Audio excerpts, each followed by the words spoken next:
ہم ہر شب جمعہ اس کو پڑھتے ہیں کہ ہوتی ہے حدیث کے ساتھ آتے ہیں ملائکہ استغفار کرتے ہیں، مگر اب یہ دیکھا جانے لگا ہے کہ حدیث قصہ پڑھنے والا اکیلے حدیث قصہ پڑھتا رہتا ہے، اور ہمارا طریقہ کیا ہوتا ہے؟ ہم ایک طرف تو یہ کہتے ہیں کہ ملائکہ آتے ہیں، ایک طرف تو ہم یہ سوچتے ہیں کہ ہمارے اجتماع کی وجہ سے اللہ دعاؤں کو قبول کرتا ہے، ملائکہ کے آنے کی وجہ سے کیا ہوتا ہے؟ توبہ قبول ہو جاتی ہے، اور ہم اس حدیث قصہ کے اوپر بہت زیادہ دھیان نہیں دیتے، ہم اپنی توجہ ادھر نہیں دیتے اور دوسرے کاموں میں، اور خاص کر کیونکہ یہ ماہ رجب و ماہ شعبان ہے، مسلسل آپ دیکھ رہے ہوں گے شب جمعہ مسجد کے اندر جب حدیث قصہ ہو تب شاید آپ متوجہ ہو جائیں، اس لیے کہ جب تک زیارت نہیں ہوگی تب تک تبرک نہیں بٹے گا، آپ جان نہیں سکتے۔ لیکن نکاح کے معاملے میں اکثر یہ دیکھا جاتا ہے کہ صاحب نکاح سے پہلے حدیث قصہ ہو رہی ہے اور کوئی اپنے وہ سیخ کباب کھا رہا ہے، کوئی کافی کی چسکیاں لے رہا ہے، اور یہاں کیا ہو رہا ہے؟ ملائکہ نازل ہو رہے ہیں۔ کس کو دھوکہ دے رہے ہیں ہم؟ کس کو فریب دے رہے ہیں ہم؟ یا تو جو زبان سے کہہ رہے ہیں وہ غلط ہے، کاش متوجہ ہوں، اور اگر جو زبان سے کہہ رہے ہیں اس کا ایمان دل میں نہیں ہے۔ ہم کہہ رہے ہیں ملائکہ آ رہے ہیں اور ان کے سامنے ہم اسٹینڈرڈ طریقے سے ڈسپوزل میں چائے پی رہے ہیں۔ آپ غور فرمائیں، کوئی ملک آپ کے پاس آ جائے اور آپ اس کے سامنے چائے پینے لگی ہے تو میرا دل تو یہ کہتا ہے کہ ملک کا کام کچھ بھی ہو اس وقت وہ اسرائیل بن جائے گا۔ صلوات بھیجے بر محمد و آل محمد۔ بہرحال تمہیں ولایت عزیزان گرامی، یہ ولایت جو خدا بند عالم کی ہے، جس کے مقابلے میں ابلیس کی ولایت آتی ہے، یہ اللہ کی ولایت عامہ نہیں ہے، ولایت خاصہ ہے کہ جس کے مقابلے میں ابلیس کی ولایت ہے، وگرنہ اللہ سب کا ولی ہے، پوری کائنات کا ولی ہے۔ اللہ نے اس ولایت کے نظام کو کیوں بنایا؟ اس لیے کہ انسان کے اندر، میں نے جیسا عرض کیا ہے کہ یہ ظرفیت نہیں ہے، انسان کے اندر یہ بساط نہیں ہے کہ کمالات خداوندی کو بغیر واسطے کے اخذ کر سکے اور جلب کر سکے، لہذا اس نے واسطے بنائے، اور واسطوں میں اس نے سب سے بڑا واسطہ پیغمبر کو بنایا، ائمہ کو بنایا، لیکن ان سے پہلے دو ایسے واسطے ہمارے لیے رکھ دیے، کاش متوجہ ہوں آپ، دو ایسے واسطے ہمارے گھر میں بنائے کہ جن کے لیے امام چہرم امام زہر العابدین علیہ الصلوۃ والسلام نے فرمایا،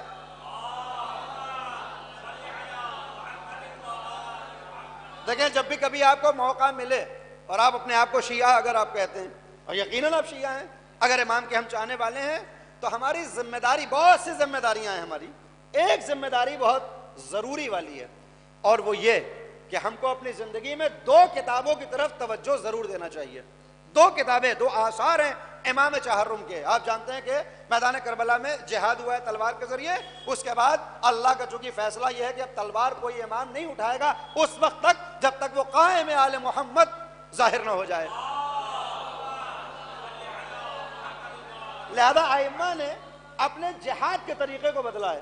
امام چہرم نے جہاد کیا تو ہے مگر تلوار سے جہاد نہیں کیا، امام کا جہاد ہے قلم کے ذریعے، یعنی جس طرح سے امام حسین کی ذات میں تاریخ کربلا سب سے اہم ہے، اس لیے کہ وہ جہاد کا موقع ہے، اس لیے کہ امام کی شخصیت کو کربلا نے اجاگر کیا ہے، وگرنہ امام دنیا میں نہیں آئے ہیں تب سے ہی وہ مرتبہ رکھتے ہیں جو اب ہم سمجھتے ہیں کہ ان کا مرتبہ ہوگا۔ اس لیے کہ اہل بیت علیہ السلام کے لیے ہمارا عقیدہ یہ ہے کہ مولا کائنات نے کہا تھا کہ خدا بند عالم نے آدم کی خلقت سے بھی 2000 برس پہلے ہمیں خلق کر دیا تھا تمام مراتب کے ساتھ۔ تو اہل بیت کے پاس یہ مراتب ہیں، مگر ظاہر کب ہوتے ہیں؟ جب وہ کمال پہ پہنچتے ہیں اس عالم مادہ میں، وہ ظاہر تب ہوتے ہیں، ہم کو تب معلوم ہوتے ہیں۔ لہذا امام سوم یعنی سرکار سید الشہداء کی ذات کو سمجھنے کے لیے تاریخ کربلا کو پڑھنا ضروری ہوگا۔ اگر آپ کربلا کو نکال دیں، وہ 10 دن نکال دیں، یا میں کہتا ہوں 6 ماہ جو ماہ رجب سے لے کر ماہ محرم تک ہیں، ان کو آپ الگ کر دیں تو امام حسین کی صحیح شخصیت ہماری نگاہوں کے سامنے اجاگر نہیں ہوگی، ہم نہیں عرفان امام حسین کو حاصل کر سکتے۔ کربلا کو پڑھیں گے تو معلوم یہ ہوگا کہ امام کا مرتبہ کیا ہے۔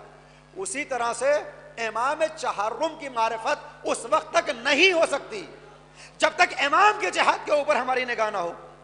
امام کا جہاد ہے قلم کے ذریعے، امام کے 2 اثر ہیں، 2 کتابیں ہیں۔ پہلی کتاب کا نام ہے رسالہ حقوق، کہ جس میں امام عالی مقام نے یہ بتایا ہے کہ اللہ نے جب تمہیں اس دنیا میں بھیجا تو تمہاری گردن پہ کن کن افراد کا حق ہے، اور جب وہ حق ہے تو اس کو کیسے ادا کرو۔ 50 حقوق اس کتاب کے اندر آپ کو ملیں گے۔ امام علی مقام نے بتایا ہے باپ کا حق کیا ہے، ماں کا حق کیا ہے، بھائی کا حق کیا ہے۔ تمہارا کوئی باپ ہے تو تمہیں اس کے لیے کیا کرنا چاہیے، ایک تمہاری ماں ہے جس نے تمہیں جنم دیا، اس کے حق میں تمہاری ذمہ داری کیا ہے، ایک تمہارا بھائی ہے، اس کے لیے تمہارے اوپر اللہ نے کون سی مسئولیت رکھی ہے، تمہارا ایک پڑوسی ہے، اس کے ساتھ تمہارا طرز زندگی کیسا ہونا چاہیے، ایک تمہارا مومن بھائی ہے، اس کے ساتھ تمہارا حسن سلوک کیا ہو، ایک تمہارا کافر بھائی ہے کہ جو آدم کی اولاد کی طرف سے تمہارے جیسا ہے، اس کا حق تمہاری گردن پہ کیا ہے؟ 50 حقوق۔ اگر ہم ان حقوق کو نہیں پڑھیں گے تو کیسے ایک بہتر بیٹے بن کے دکھائیں گے؟ اگر ان حقوق کو نہیں پڑھیں گے تو کیسے ایک بہتر باپ بن کے دکھائیں گے؟ اس لیے کہ باپ کا حق بھی شامل ہے اس کتاب میں اور بیٹے کا حق بھی شامل ہے۔ یہ پہلی کتاب ہے، اس کو ضرور دیکھیں جب بھی کبھی موقع ہو۔ اور دوسری کتاب کا نام ہے کیا؟ صحیفہ سجادیہ، 52 دعائیں، اللہ اکبر، 52 سے 54 دعائیں، اور صحیفہ کاملہ کو اگر لے جائیں تو پھر اور کچھ دعاؤں کا اضافہ ہو جاتا ہے۔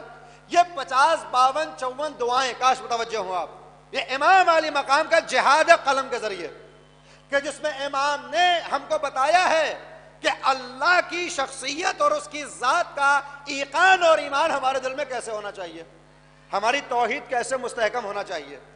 ان دعاؤں میں جو دعائیں، جو صحیفہ سجادیہ کے اندر دعائیں موجود ہیں، ان کو پڑھنے کے بعد معلوم ہوگا کہ پیغمبر کا مرتبہ کیا ہے۔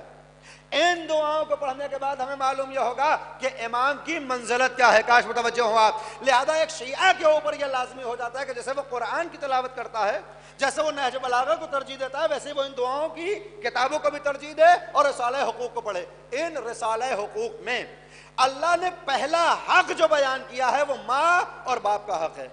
کیا ہے ماں اور باپ کا حق؟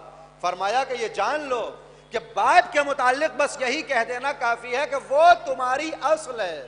کاش متوجہ ہوں، وہ تمہاری اصل ہے، وہ واسطہ ہے تمہارے اور تمہارے پروردگار کے درمیان۔ کاش متوجہ ہوں آپ، یہ والدین، یہ ماں اور باپ، یہ واسطہ ہے تمہارے اور تمہارے پروردگار کے درمیان۔ میں پھر جملہ دوہرا دوں، یہ والدین واسطہ ہیں تمہارے اور تمہارے پروردگار کے درمیان۔ اے واسطے کی مخالفت کرنے والوں، اے وسیلوں کو بدعت کہنے والوں، پہلے یہ کلیم کرو کہ تمہارا کوئی باپ نہیں ہے، پھر واسطے کے منکر ہو جانا۔ صلوات بھیجے بر محمد و آلہ۔ یہ واسطہ ہے تمہارے اور تمہارے پروردگار کے درمیان، اور جب ان کو باپ اور ماں بنا دیا، واسطہ بنایا، تو پھر ان کا حق یہ بتایا وَلَا تَكَلَّمَهُمَا اُفٍّ، پھر تم کبھی ان کے سامنے اب اوف بھی نہیں کہہ سکتے۔ کاش متوجہ ہو آپ، اوف بھی نہیں کہہ سکتے۔ آپ غور فرمائیں، دیکھیں یہ اوف، یہ 2 حرف الف اور فے، یہ فطرت سے اخذ ہوتے ہیں۔ آپ ٹھوکر کھا کے گریں گے، غلطی کسی کی بھی ہو، زبان سے اوف نکل جائے گا۔ آپ کے اوپر کوئی اگر ایسی بات عارض آ جائے، کوئی ایسا واقعہ پیش آ جائے، کوئی ایسی بات آپ کو دکھائی دے جائے جو قابل قبول نہ ہو، تو فوراً زبان سے نکلتا ہے اوف۔ یہ ہماری فطرت میں ہے، لیکن قرآن کہہ رہا ہے کہ نہیں، اس فطرت کے تم یہ سمجھ رہے ہو کہ یہ فطرت ہے نا، ہم نے اس میں فطرت میں نہیں رکھا کہ والدین کے مقابلے میں تم اوف کہہ سکو، تم اوف بھی نہیں کہہ سکتے۔ امام ششم سے کسی نے پوچھا، مولا یہ لفظ اوف کیوں استعمال کیا قرآن کریم نے، کیوں کہا کہ والدین کے سامنے تم اوف بھی نہیں کہہ سکتے؟ امام نے فرمایا کہ اگر نگاہ قدرت میں اس لفظ اوف سے ہلکا کوئی لفظ ہوتا تو اللہ اس کو استعمال کرتا، کہ اس کی بھی اجازت نہیں ہے، اس کی بھی اجازت نہیں ہے۔ سوال یہ پیدا ہوتا ہے کہ خدا بند عالم آخر کیوں چاہتا ہے کہ ہم اپنے والدین کے سامنے اوف بھی نہ کریں؟ کاش متوجہ ہو آپ، کاش متوجہ ہو، کیوں چاہتا ہے خدا کہ ہم والدین کے سامنے اوف نہ کر سکیں؟ کہا اس لیے کہ ہم اس کے ذریعے تمہاری تربیت کرنا چاہتے ہیں کہ جب تم اپنے والدین کو، کہ جو تمہارے جیسے ہیں، کاش متوجہ ہو آپ، جو تمہارے جیسے ہیں، انسان ہیں، خطائیں ہوتی ہیں، گناہ ہوتے ہیں، لغزشیں ہوتی ہیں، مکروہات انجام دیتے ہیں، محرمات بھی ہو جاتے ہیں، مگر ان کو اگر باپ کا درجہ دے دیا جائے، ان کو اگر ماں قرار دے دیا جائے، تو ان کے سامنے تم اوف نہیں کہہ سکتے۔ تو جب اپنے جیسے خطاکار والدین کے سامنے اوف نہیں کہہ سکتے، تو پھر جن کو حقیقی باپ بنایا گیا ہو، انا و علی ابواہ ھذہ الامہ، میں اور علی اس امت کے باپ ہیں، ان کے سامنے تمہیں اوف کی اجازت کیسے ہو جائے گی؟ یا علی، خدا سلامت رکھے۔ اللہ تربیت کر رہا ہے کہ ہم اپنے گھر میں رہنے والے والدین کے سامنے اوف نہ کریں، تاکہ ہم سیکھیں کہ جب اپنے جیسے خطاکار والدین کو اوف نہیں کر سکتے، تو پھر جو پیغمبر کہہ رہے ہیں کہ ہم تمہارے باپ ہیں، مولا کائنات کے لیے کہا جا رہا ہے کہ یہ امت کے باپ ہیں، پھر ان کے سامنے